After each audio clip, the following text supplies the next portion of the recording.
আমি আজ এই তেলাপিয়া মাছটাকে সব ধরনের মশলা দিয়ে মেরিনেট করে রেখে একটা মজার কিছু তৈরি করব।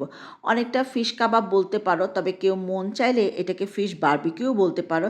তবে আমি বারবিকিউ বলছি না, কারণ হচ্ছে আমি বারবিকিউর যে চুলা এবং মশলা ব্যবহার করা হয় তার কোনোটাই করছি না, এই জন্যেই। আর দেখতেই পেলা যে আমি মাছটাকে আগে থেকে কেটে বেছে পরিষ্কার করে নিয়েছি। আর মশলা হিসেবে ব্যবহার করলাম রসুন বাটা, 2 ধরনের সরিষা বাটা, হলুদ মরিচের গুঁড়া, স্বাদ মতো লবণ, টমেটো ক্যাচাপ, সয়া সস, সরিষার তেল আর ধনিয়া পাতা। ধনিয়া পাতাটা কিন্তু আমি ব্লেন্ড করে নিয়েছিলাম, খুব মিহি করে না, একটু পাতা পাতা ভাব ছিল। তারপরে সবগুলো মশলা হাতে মেখে মাছটাতে লাগিয়ে নিচ্ছি।